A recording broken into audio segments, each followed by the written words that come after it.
Good morning, great and wonderful Biafrans and lovers of freedom all over the world. My wonderful returning subscribers and those who are watching from a distance, you guys are awesomely awesome. I can only ask you for one thing. Please go ahead, smack the red button, click the notification bell. It's free of charge so we can preach this gospel of truth. On this very particular video, you will see why DOS sold and changed Nnamdi Kanu as Radio Biafra director. You're going to see their political solutions and amnesty that they are working with Soludo. Are they criminals? Because I am not a criminal. I'm only fighting for my right to be free from an accursed nation called Nigeria. You are going to see how Anduba connive with the commanders of Wazurike, which is the same thing Soludo is doing with DOS. I want you to watch in amaze, but God of Biafra and the God of truth is ahead of them. I want you to listen to see how Wazirike was destroyed and his Biafra. Now watch. It wasn't only in Anambra that people were killed. After them were killed our men. I thought people a lot. More people than even that died in Anambra. But it was not but I tell you. Some Soludo, Anambra State. Okay, that is what we want to hear. Yes, we want to hear you.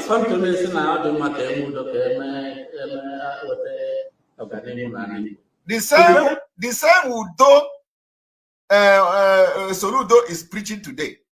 He said, Anduba did not just come to prison to meet him. That there is something he did, which he did not tell you people on BBC. And he has come to tell you now. He did not just come to meet him. Now watch and listen to how Wazirike was destroyed. With all my commanders. Are you listening to that? He didn't just come to listen now. He came with all my commanders. He came with all my commanders. I was in prison. He came with all my commanders. He came with all my commanders.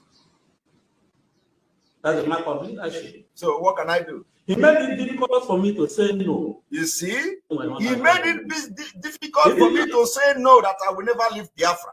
So, but when he come with all my commanders, who am I to say no, that I will, who am I? So all the people that I should have given order to, he has deceived them, convinced them, and they have joined one Nigeria. And he brought them to him in prison. So if he said no, who is he going to command? Who is he going to command to talk about Biafra? Now watch. He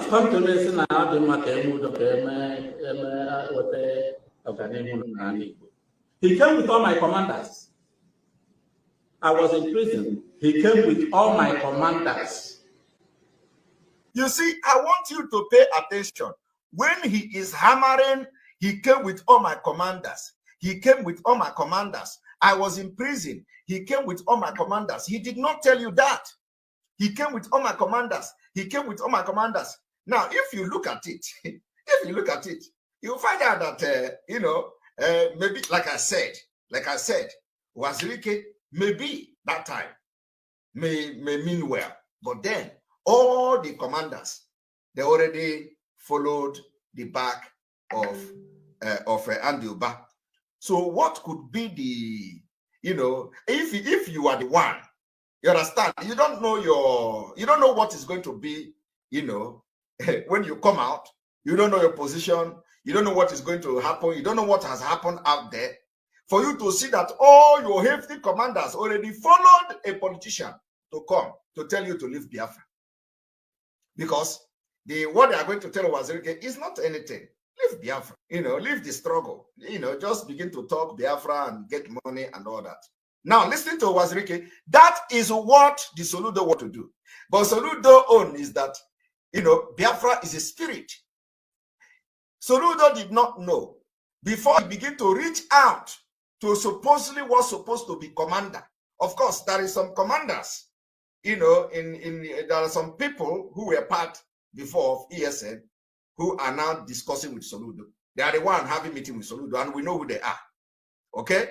Now, Soludo think that those people are still, that, you know, they are still commanding the Eastern Security Network. They are not commanding the Eastern Security Network. Soludo believe that those people now are the one who command Biafrans. And then from there, by extension, to the expelled criminals in the leadership that we have expelled. So the Soludo already believed that he has succeeded, not knowing that we have actually left them long time ago. So he, you know, and that was why after he believed that he have succeeded in caging them and they have collected money, some of them collected money, some of them have been promised something and all that. So they begin to fight against us that are real, that are genuine. So, but that is where the Soludo work, you know, can work well. I want you to think about it. The same thing they did to Wazirike, you would have just heard this committee now that Soludo is constituting, they are going to meet Nnamdi. I am telling you, this committee that he set up today, they will later go and meet Nnamdi, and they are going to lie. They are going to tell Nnamdi, all your commanders are with us, all everybody is with us, all the criminals, they are with us, everybody is with us. How can we end this? How can we end that? You know, that is what they are going to do. And they are not solving the problem that lead these people to start agitating for freedom. Now, I want you to listen to how it happened.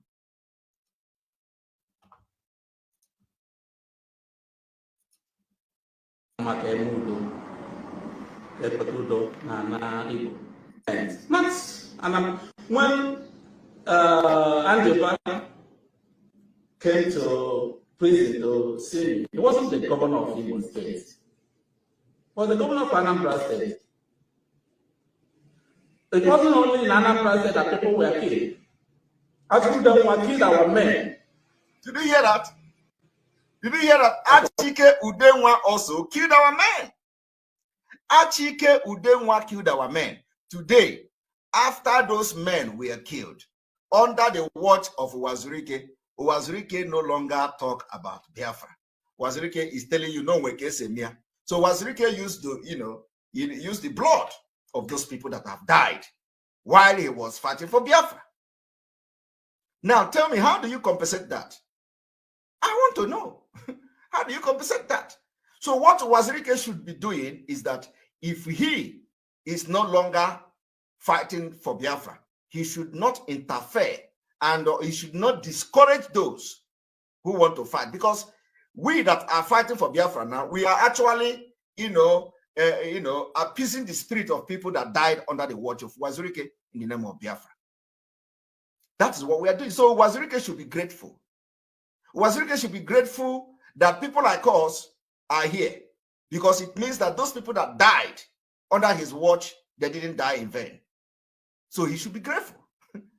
You know, he should be grateful that our young people now coming up to pick up this thing from where, and even if you can never, they don't know what is coming. So instead of him to be attacking me, because last time you see him attacking me, instead of him to be attacking me, you know, he wants me to be like him or to do like him. He wants Nnamdi to do like him. He wants every other Biafrans to do like him. No, because what it means is that he is eating blood money. The people that died under his watch can never forgive him. So the best thing he would do to those people is to make sure that he secretly, let us even say secretly, if that is going to expose him to danger, secretly supports agitation for Biafra. No matter who, as he is now, he should be the one who should support every group that comes out and never speak against any group, whether the group is doing good or bad, for the fact that they are fighting for Biafra in their own way. Wazirike should be the last person to condemn any group. But what did he do? He condemned. What did Wazirike do? He fight Nnamdi. And let me show you how Wazirike fought Nnamdi. Of us, we don't know what it means. Most of us do not understand what it means to be a Biafran. Listen. I have not seen anything yet. I was kidnapped. I was beaten. I was spat out. My clothes were ripped from my body. Women urinated and poured it on me. By Wazirike. because of Biafra. So that they may humiliate me to such a point that I will not talk about Biafra anymore.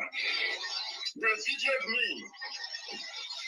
My son has a video of me where they were beating me, dragging me on the floor, tearing my clothes because I spoke the truth. You see? That did not stop me from talking about Biafra. You see? It did not stop me from taking Radio Biafra to Enugu. You see? It did not stop me from broadcasting Radio Biafra from Nnewi.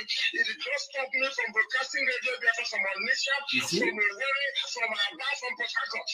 I am resolute. I don't retreat. Never.